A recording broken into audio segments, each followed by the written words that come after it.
Well, hello, Phil. Here we are in Wallasey Town Hall, a gem of the building, and you've brought a nice little gem for us. 13, 2014. Can you tell me a little bit about the bangle? You shouldn't use the word junk, but it was in a box of various pieces of jewellery which I inherited, and I've always taken a fancy to it, but I didn't know any history about it, but I thought it was very pretty, but I don't wear blue very much. No, you're all in a purple regalia there. Well, I can tell you, it's come from where I've come from, Ashley. It's come from Birmingham. It was made in the Birmingham Jewellery Quarter. Oh, fantastic. And it's hallmarked round the edge, so we can date it exactly to 1904. So Birmingham Jewellery Quarter was turning out about 1 million items a week at this period. There was a manufacturing hub, really prevalent. Sapphire and sea pearls, or river pearls as some people like to call them. Nice graduated colour. One little problem with it, I think the centre stone, right in the middle, has been replaced with a paste stone. Yes, it's a different colour altogether. It's just slightly different. It's a little bit more vibrant, if the truth be told. Why do you want to sell it? It means nothing to me. I just think it's a very pretty thing. So you never wanted to wear it yourself? No, not at all. So from a valuation point of view, I've put around about 100 to 150 on it. So it's not really junk. No, definitely not junk. You can use the bottom estimate as a reserve. I think that's fair. It may go on and do a little bit more. It's a pretty thing. As I said, the trouble with it is the replaced stone. Yes. And to get that put back right will cost either a jeweller or someone, a fair bit of money, to be fair. But it's a really pretty thing. It should do well. It'll look after itself on the day. Are you happy with that? I'd be thrilled, because obviously the junk isn't junk. And that's the beauty of flogging. You don't know what you could have stashed away until you bring it along to one of our valuation days. Mary, how are you? All right, fine, Phil. This is a bit topical round here, isn't it? Where's it come from? It was an old dance. You've got a great accent.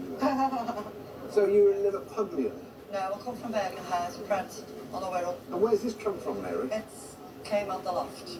At the loft? Yeah, just getting the loft all done, and we came across some pictures belonging to Noel Dance, and I just thought I'd love to go and flog it. So here I am. Really? Here you are? Here you Yeah, are. That's lovely. watch it all the time. This is not worth millions, okay? No. But I just quite like it. I mean, it's just lovely. Very soon. Is that there's a sort of little story going on here. Because this was painted in 1903 by Owens, whoever Owens is. I'm certainly not a recorded artist. But this ship, if you look at it very closely, can you see there? It says Panama. Oh yeah, yeah. Right. The Panama was commissioned in 1902, right? And this was painted in 1903. And in 1920, the Panama, it was taken in as a hospital ship. Now this ship, which was about for 40 years, became a hospital ship. Oh, And I just think it's really, really interesting. And it's quite primitive. yeah. But the fact that it's round here, I just think it's got a lovely story to tell. You can't shed any light on this at all. None whatsoever. Just handed down. Just found you in the loft with 2 other prints that are not really worth looking at.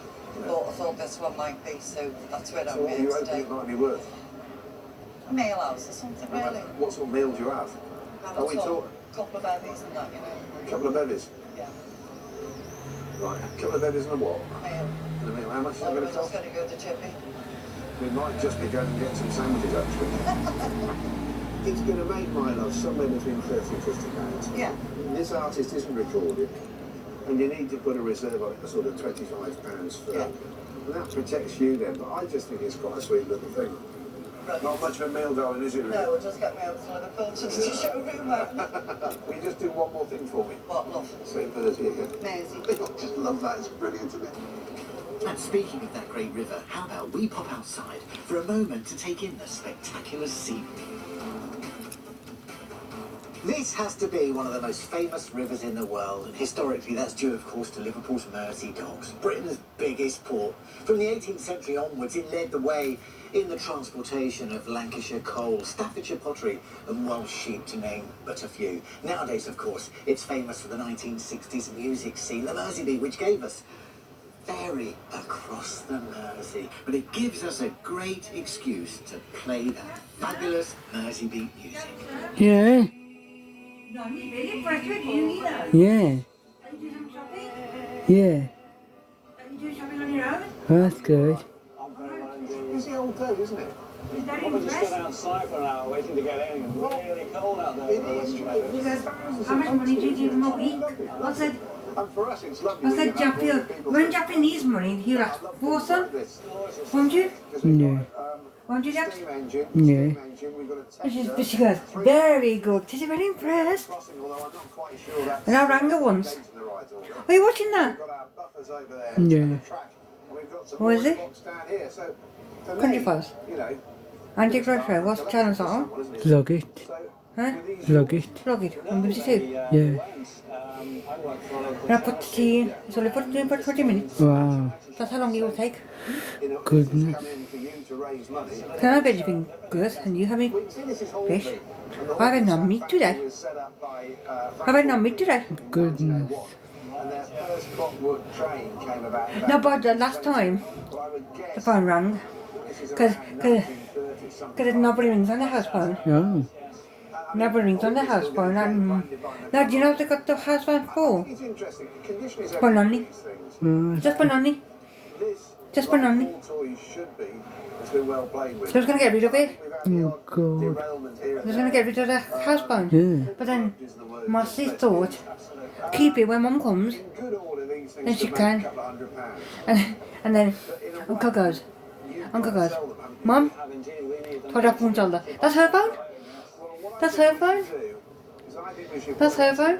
30 to 50 pounds on. That sounds fine to me. That would be Yeah, fantastic. because she knows this is going to be me anyway. She, she rang me back. That's good. Because I phoned her. And by the time she got to the phone, it turned off. And then she rang me back. It will make you feel really nostalgic for times gone. Moss is alright, I'll text her. But we've no time to linger. Yeah. Let's catch up with expert Nick. When you've gone out for an hour or so, I don't know what you're Tell me thinking. a little bit about the medals, how you've come And about. mommy, I've got to ring mommy tomorrow. Well, they don't belong to me. To say, have a nice holiday. My mother. Oh. Yeah, ring her. Might as well. 15 years, and she You can do that before you ring Nanny. Or earlier. No, I can't, because later, because they're working. Forgotten about They'll be working one day. years. It's a bit of a sad tale, really, but one that we should all be very grateful. Or I might just They text were her. awarded to this The other. gentleman. He was Albert Edward. He got Preston, sweet corn and he got potatoes and a tin. 1917 Yeah, because I in the don't want First World anything War, heavy. over in France. It was a battle in northern France, which was the first major tank Wow. of the Allies. So it was an Wow, important you're gonna practice. moment of the war. It was one of the Wow. pivotal battles that shifted strength Wow, yeah, from one very side to good. the other. And he was part of the Yeah, from Wisemore. which was, From Wisemore. must have been pretty gruesome in those days. And then one day you'll be So we Or got maybe. the First World War medal pair one day you'll be Yeah, driving. one day, maybe.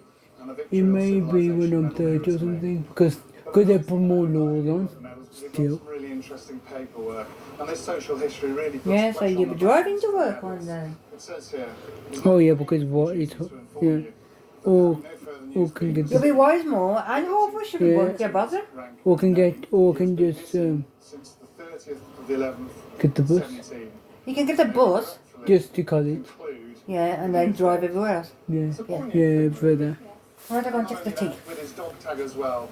Want The great thing about onion gravy or do you want herb gravy? Herb gravy. Herb gravy. I need to buy some more herb gravy. And it's something that you can't do with Second World War medals because they weren't named around the rim. I've decided So that I'm you have that feeling a bit real peckish, tight Jackie. history Yeah. at the moment. That's what I've had some chocolate. And from a valuation point of view, I've had I'd some probably chocolate. put them Oh, that's around good. about £80 to £120. And they're just a really good, clean set of medals. And with a great history. I presume if they've been stuck in the loft for some time, that'll be better than leaving them back in the loft. Oh, you've gone dark now. Good, excellent. It is a sad story, but a There's story nobody playing that's outside today. must Well, that's good. and this is a great way of connecting to the past. So thank you very much for bringing them in, and I'm sure they'll do really well at the sale for you. And now for a piece of local interest. I dare say that a lot of people walking past this old Midland Railway building in the heart of Liverpool don't know to what use it's put to today. I think they might be quite surprised to find out that this rather unprepossessing side street leads to a team of specialists working in state-of-the-art facilities looking after countless objects of national significance, otherwise known as the Conservation Studios. The inside of this building doesn't give much away either. It's only the signage and the lettering outside each department that really gives us a clue as to what goes on here. So how about we start with the organics department? Hi, Tracy, it's Paul. Pleased to meet you. Nice to meet you. So this is organics. What do you do here? I look after all of the organic materials that belong to National Museums Liverpool. It can include material from ancient history or from the present time. It includes things like wood, basketry, fur, feathers, hair. It's varied. It's massively So varied. every day's quite exciting. Yes, every day is really different, yeah. Well, I'm talking about organics. I know what this is. It's a lifebelt. This is from a ship called the RMS Lusitania, and we know that from... Yeah. It's actually got the name printed on one side. She was torpedoed in 1915, sunk by a German U-boat, with the loss of about 1,200 men, women and children. We think this is the only existing example of the life jacket from the Lusitania. So what are you going to do to this? Well, first of all, it needs cleaning, but there's a limit to how much cleaning I can do. And if I can Without do it- stripping it all of its social history and Yeah, you know, and what also it without means. causing more damage, Yeah. because if this was immersed in water, it would probably get more stained from the cork blocks that are inside it. So I can only really do a surface dry clean. So while you're working on this, obviously you're working on other things, are you? Yeah, there's usually a lot going on, yeah. And in fact, I've got an object next door that you might be interested to see. Okay, If you'd like to come surprise me, through. come on then. Oh man, it's a mummy! How fascinating! Yeah. Look in there. This is one of the earliest objects that came into World Museum's collection. It's about 3,000 to 3,500 years old. So what will you exactly do today? Well, today I'm continuing with the cleaning using this sponge, which is quite a gentle way of getting a little bit more dirt off the surface. And you might be able to tell that I've cleaned this part of the face. It's a little bit cleaner than the other half.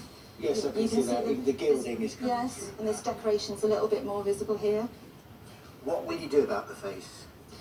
Well, if I can find any loose fragments inside, I'll fix them back in position. And to do that, I'll use some tissue, which I'll fix to the underside of Yeah. the face to make a little support. Make a little bridge. Yeah, exactly.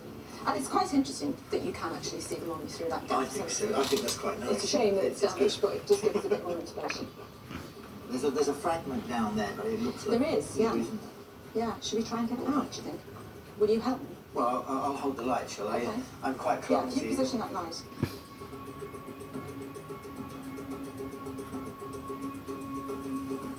I think I've got that piece. Yeah, very good. You got it, Okay, you I've got got it. Contour. Got it? Have you got it? Yeah. I hope I'm not going to be cursed. There we go, we've got it. So I think this has come from the inside of the face somewhere. Wow, it's quite amazing. In fact, it's overwhelming to think, you know, it's 3,000 years old and it's all in a day's work. It's All in a day's Yeah. work. Tracy, thanks so much for showing me around. I feel very privileged to be part of this. Yes, it's all happening here. And next door, in paper conservation, they're responsible for anything from 16th century books to photographs and watercolours. Today, they're washing an 18th century print in deionised water to remove acidity in the paper and discoloration so that they can put it on display. But downstairs, there's another department I'd like to show you, which deals in some really heavyweight antiquities.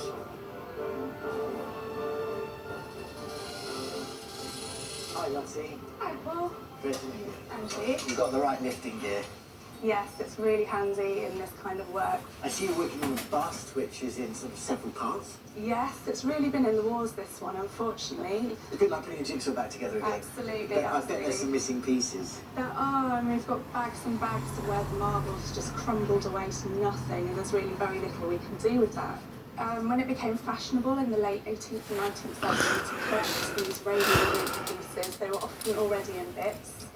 And restorers were using iron pins Yeah, and because ancient that's resins valuable. to stick them back together and make whole sculptures. That's my I'm using valuable. this as an advantage to take these out so that they can be replaced with stainless steel or perspex pins, which won't corrode and cause any damage. And that's what's happened there. They've This, rusted yes, out. you can see how deformed and rusted they can become. There's a lot going on in here. Missing heads, missing limbs. It's proper surgery. You're halfway through cleaning something, aren't you? I noticed that, look.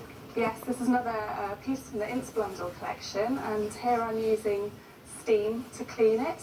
And you can see this side has been cleaned, and this side is still filled Lottie.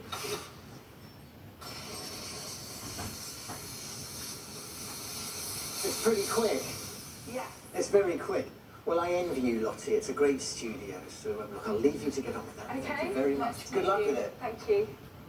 The range of specialist skills and knowledge of materials put to use here really is amazing. In the ceramics department, Janet is using her chemistry training to repair an 18th century Wedgwood bowl. Whereas in the ship and historic models department, Chris is working on a model of a Liverpool liner, the Letitia. This has been in storage since the Second World War, but now it's destined for display at the Maritime Museum.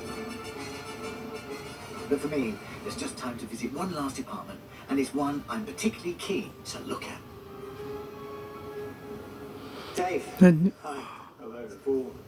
I recognise that's a constable. This I is can see you've indeed- taken an X-ray of it. What are you doing to this anyway? Well, this is Constable's cottage at East Bergholt from the Lady Lever Art Gallery collections. We think Constable made additions to the canvas. We spend a lot of our time looking at the paintings in great detail by an X-ray and a microscope examination, so that we can find out as much as we possibly can technically about the paintings to see how they were made. I've got the prints of the X-ray here.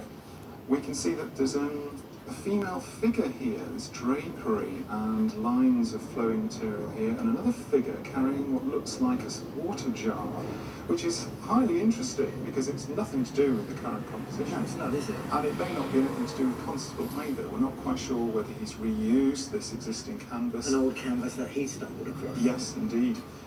So that's fascinating.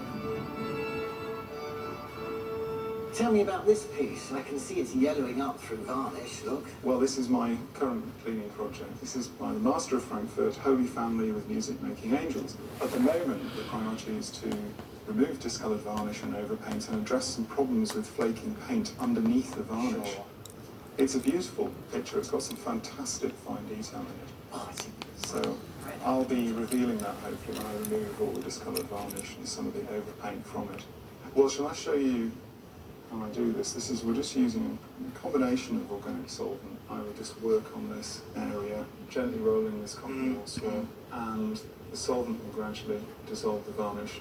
And you're revealing the colour of the blue underneath. Clearly it's making such a huge difference. And to you the keep composition. looking at that cotton wool, making sure nothing else is coming off. Yes, absolutely. Yellow. We treat this layer by layer, stage by stage. So we're working very carefully and also going back to things like X-rays, which I have in this picture. It's quite rewarding to know that you're also passionate about your work and that our fine art and antiques are in safe hands for many more generations to come. So look, good luck with that. Thank you. Well, that's what we do. That's what we're here for.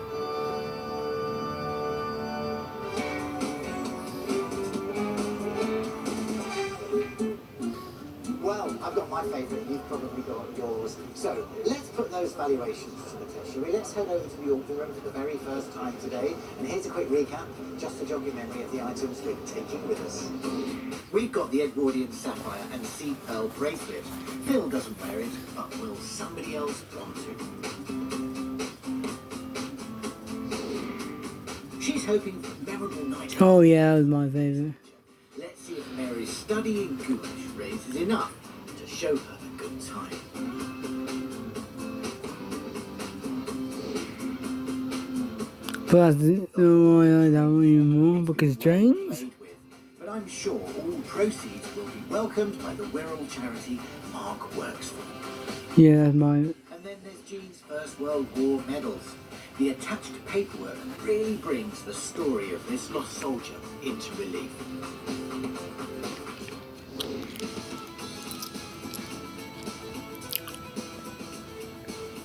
We're sailing across the choppy waters of the Mersey for today's auction, heading into the vibrant city of Liverpool. We'll be in the capable hands of Flog veteran Adam Partridge.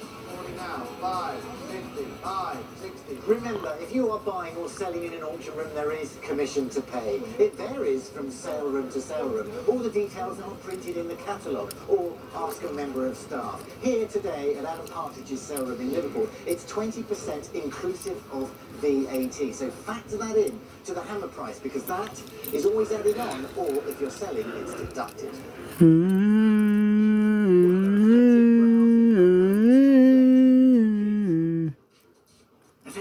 takes their seat, the auction gets underway. It's not long before our first lot comes round the bend. Yeah. Well, we all love our boys' toys on this show, don't we? We brought it to the right expert. Did indeed, yes. He came down but fell outside. And the rest is history. And the rest is history. And every penny goes to charity, so it's a great cause. Let's find out what it Yeah, my favourite. Small collection of Hornby Dumblo. Tin plate accessories, £30 the lot. Start me there, £30. Oh, come on. 20 then. 20 bid. At £20 the bid at 20. Is the 5 now? At 25's online. At £25. Any advance then? On £25, that's it. At 30 here. 30 in the room now. At £30 here. Great name, though, Hornby. Well, it is this Over here. 5 online. 35, 40, sir. For the hospice. Thank you, sir. £40 at 40. We're selling in the room then at £40. Thank you, sir. Yes, steaming ahead. 40 quid. That was great. And every penny will go to the charity. It certainly will, that's right, yes. Thank you for bringing that and carry on to do all the good work. I will do. Thank you both very much indeed. Thank you for your work. A good, solid mid-estimate sale there. I'm pleased with Mark. Going under the hammer right now, 2 First World War medals belonging to Jean, but with no family connection. Am I right? That's right, yeah. So how did you come back? I found them in my loft, but originally they came from my mother's loft.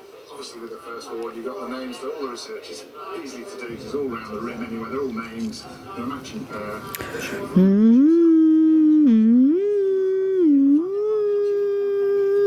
Here we go. This is it. A nice little lot of World War I medals there. For £80 for them. 80, is that bid straight in at 80? £80 straight in at 80. I'll take 5 anywhere. At £80, 5. At 90 and 5. 100, 110, 120. No, 130 this side. Oh, they're beating it. Yeah. Now on £130, the bid's on my right hand side here at 130. That's a good sold sound. So well done you. Thanks for bringing those in. Well done. It's not the top of the yes, fantastic. Next up is Mary's small stuff. Let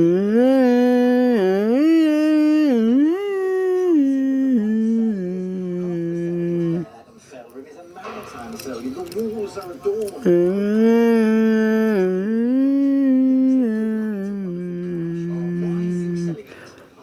Oh, it's just no interest in me, you know.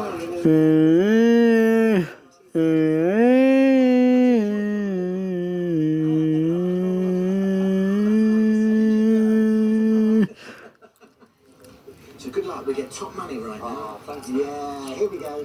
J.S. Owen, the Gouache small study of a single funneled vessel, Panama. There we are, that's rather nice, isn't it? And £30. £30 for it. £20. £20, this little Gouache, there it is, held up for you. £20 for this. Surely £20. Online, £20 is bid, we're starting on 20. Is there 5 anywhere? Oh, we've got a bid online. Online at £25. Online again at £25. Is that it? At £25. At £25 and 25. Saving your money for the bigger pictures, are you? At £25. We'll sell that online at £25. Sold it. He sold it to a bidder online for £25 on the reserve. Yeah, I mean, I thought that, honestly, I thought it might have made a little bit more. Yeah. I think the only sandwich you're going to get out of that is a chip butty. Yeah, treats. I swear to come just to see you both anyway. Enjoy it. I've had a lovely day. Well, it's nice to meet up with you too, Mary. And next up it's Phil's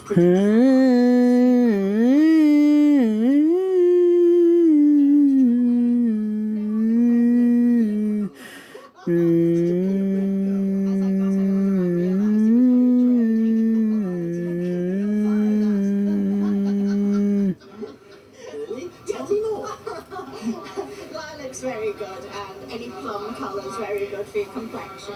Well, there you go. Right, okay, we have to monitor gold prices because it does vary, but fingers crossed that they're steady and good luck. This is it. Late Victorian Edwardian 9-carat gold snap bangle. I like it. Yes, it does. £100. Where's 10 now? 140, 150, for 60, 170. Wow, the big idea every day. Oh, great, great.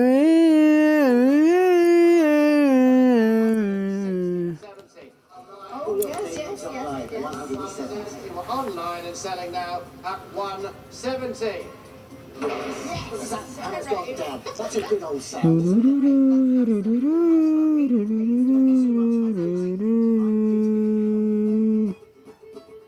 Well, there have been some highs and some lows, but that happy result completes our first visit to the sound. Now, when the outbreak of the First World War was announced in 1914, crowds of people gathered outside Buckingham Palace and they all stood there cheering. What they didn't realise was the slaughter that was to follow. And quickly, casualties started arriving back in this country. It became quite apparent that hospitals couldn't cater for the beds required. So many private buildings became auxiliary hospitals, and one of those wasn't far away, Dunham Massey. While we're up here filming, I went to investigate.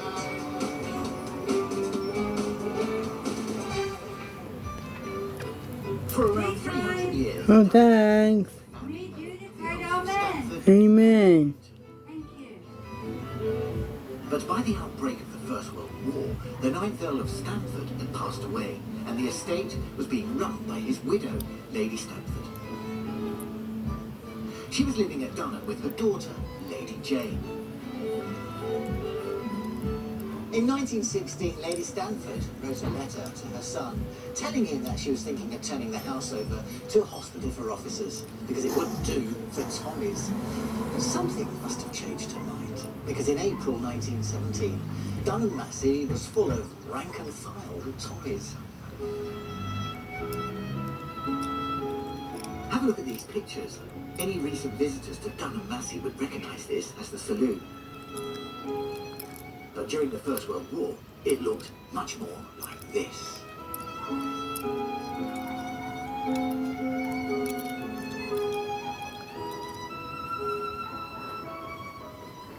The transformation of the original hospital took months to achieve. As you could imagine, this house was brimming full of treasures. First, the carpets and the chandeliers had to be removed, and then heavy, precious pieces of furniture and works of art from the walls had to be put into storage. And finally, these faux marble columns, a technique known as scagolia, because they're hollow inside, had to be shuttered up and boxed in, exactly like they are today. And then, rows and rows of beds neatly put into position to create the ward exactly as it is here. And later on, further wards were created by adding more beds. Over the next 2 years, nearly 300 patients were treated at Stamford Hospital. They came from all over Britain and abroad, and grievously injured. Their journeys from the battlefields would have been torturous. Recreating this work was made possible by two key documents. One here I have in front of me. It's a beautiful handwritten journal. It is the details of every single patient that's passed through the doors. Sister Bennett handwrote this. She was the nursing sister in charge of the whole hospital. It records the name of the person, their rank, looks really handsome with those eyes. and discharge dates.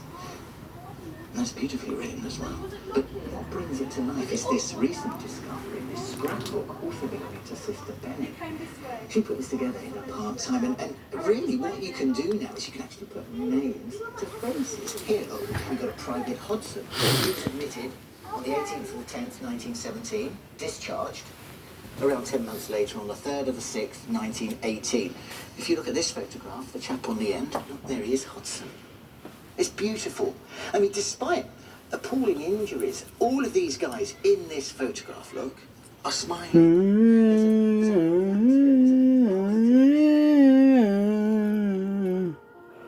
Volunteers working for the National Trust here at Dunham then used Sister Bennett's information to find out what happened to the soldiers who were treated.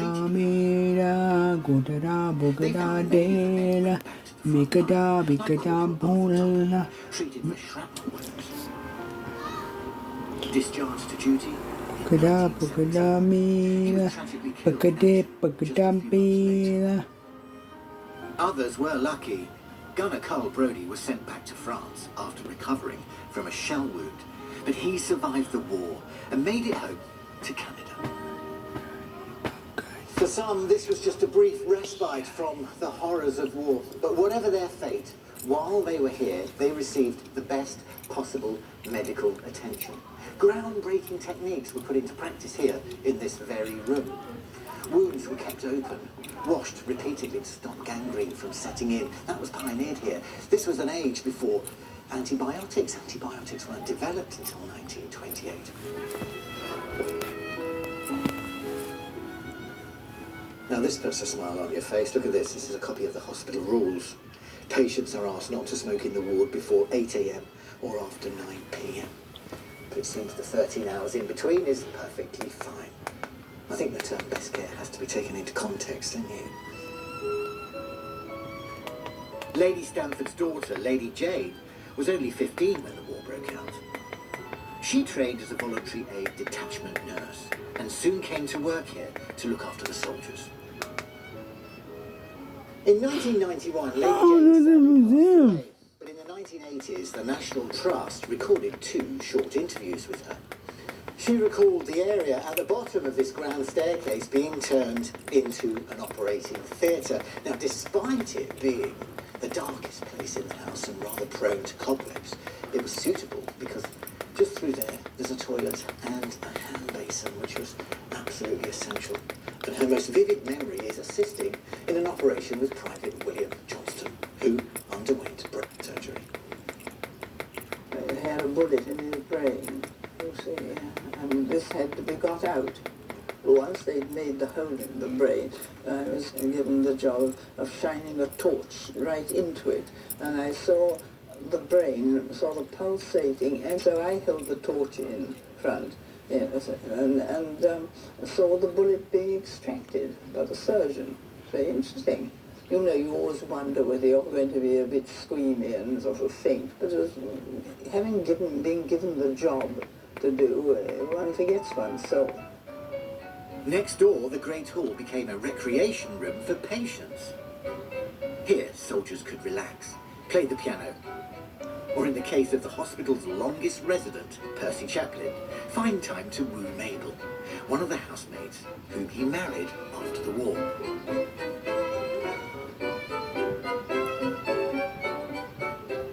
The soldiers spent a lot of time outside here in the inner courtyard. Sister Bennet was a great advocate of the restorative qualities of clean, fresh air and sun bath treatments. And on a day like today, that's perfectly acceptable.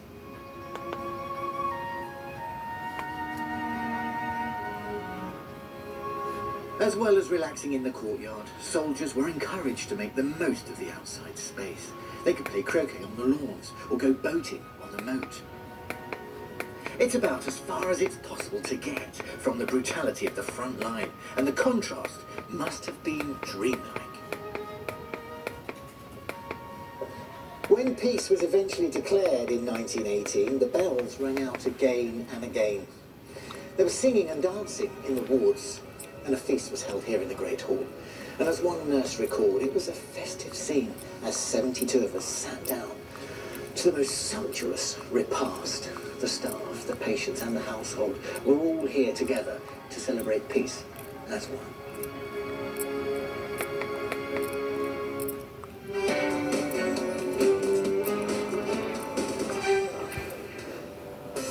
Welcome back to Wallasey Town Hall on the Wirral Peninsula, where there's still a hive of activity. Hundreds of people have turned up. The queue actually ends at the front door, look. And here we have this staircase lined with enthusiastic people. If you go that way, I'll go this way. How are you, everyone? And what are you going to do? That is what it's all about. And as we go into this room, the little holding bay, look, more people. Hi, everyone. Thank you for turning up today. It could be you going home with lots of money. So stay with us. And as we go into the main hall now, there are literally 300 or 400 people sitting down. Look at this. This really is lights, camera, action. What a spectacular setting. So let's join up with our experts and get on with a valuation. And charging ahead is Philip, even if he is a bit back to front. DR and that shit, that's just what we want to see.